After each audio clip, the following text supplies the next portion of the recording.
مولانا صلاح الدین احمد، ولادت 1902، وفات 1964۔ مولانا صلاح الدین احمد لاہور میں پیدا ہوئے۔ والد کا نام مولوی احمد بخش تھا۔ انہوں نے پنجاب نیشنل کالج لاہور سے BA کیا۔ وہ ابتدا سے ہی اردو زبان و ادب کے شیدائی تھے۔ انہوں نے طالب علم کی زمانے سے ہی ایک رسالہ خیالستان کے نام سے جاری کیا۔ 1937 سے انہوں نے ادبی دنیا کی ادارتی سنبھالی اور آخری دم تک اسی مرتب اور شائع کرتے رہے۔ ان کا ایک اور کارنامہ اکادمی پنجاب کا قیام ہے۔ اس انجمن کے تحت انہوں نے اردو کے قدیم اور نادر کتابوں کو ازر سرنو شائع کیا۔ وہ اردو پڑھو اردو بولو تحریک کے سرخیل تھے، جس کی وجہ سے انہیں پنجاب کا بابائی اردو بھی کہا جاتا ہے۔ وہ ایک اعلیٰ درجے کے مقالہ نگار تھے۔ انہوں نے ادبی اور قومی موضوعات پر سینکڑوں مقالے لکھے ہیں۔ وہ صحتی زبان اور آرائشی زبان کا بہت خیال رکھتی ہے۔ بہت سے ادیبوں نے ادب و تنقید کا فن ان کے زیر نگرانی سیکھا۔ رسالہ ادبی دنیا نے بہت سے نوجوان ادیبوں اور شاعروں کی رہنمائی کی۔ تصانیف: تصوراتی اقبال، افسانوی ادب، محمد حسین آزاد۔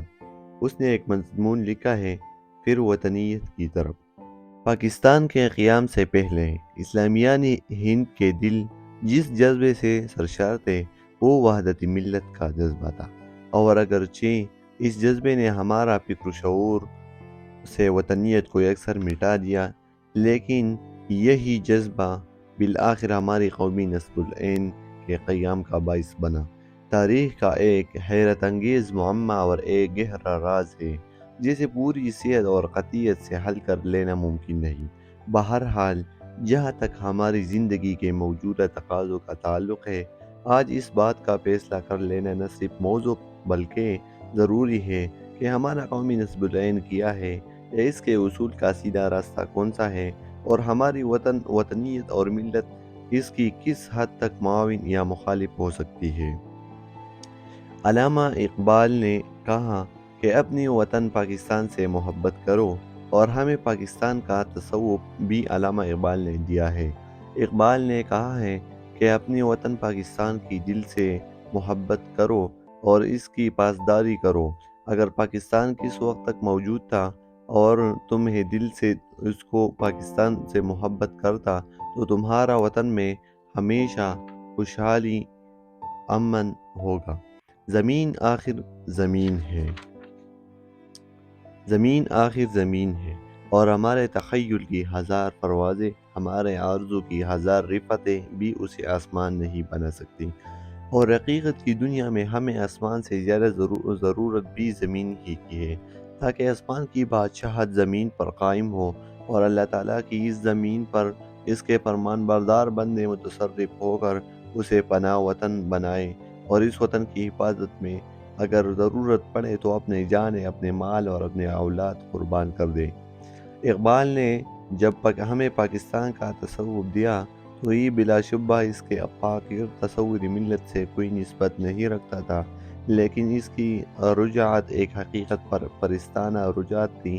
ملت اسلامیہ ہند کو اپنی تحفظ اور اپنی فروغ کے تقاضے پورے کرنے کے لیے اس بحر بے پایا کسی آسمانی بے قرار کی ضرورت نہیں تھی، بلکہ ایک ایسے خطہ زمین کی حاجت تھے جس میں سما کر یا سمٹ کر، پھیل کر یا بٹ کر اسے ایک آزاد اسلامی زندگی بسر کرنی تھی۔ خدا نخواہ تعالیٰ کے فضل و احسان سے ہماری یہ ضرورت ایک حد تک پوری ہوئی۔ یہاں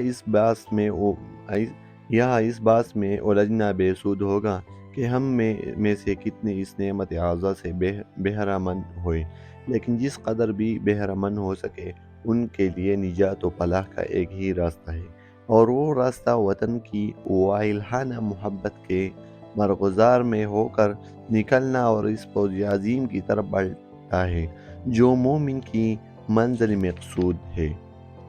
آپ کے ہم آزاد ہیں، ہمارے وطن دوستی ہمارے ملی روابط پر غالب نہ آئے گی اور نہ انہیں نقصان پہنچائے گی۔ جہاں تک ہمارا تعلق ہے، ہم شاعری اسلام کی اس آرزو کو بر لانے کے لیے ہمیشہ سربکف رہیں گے۔ ایک ہو مسلم حرم کی پاسبانی کے لیے، ایک ہو مسلم حرم کی پاسبانی کے لیے، نیل کے ساحل سے لے کر تاب خاکی کاشغر۔ یہ ہے مولانا صلاح الدین احمد کی ایک مضمون پر وطنیت کی طرف۔ السلام۔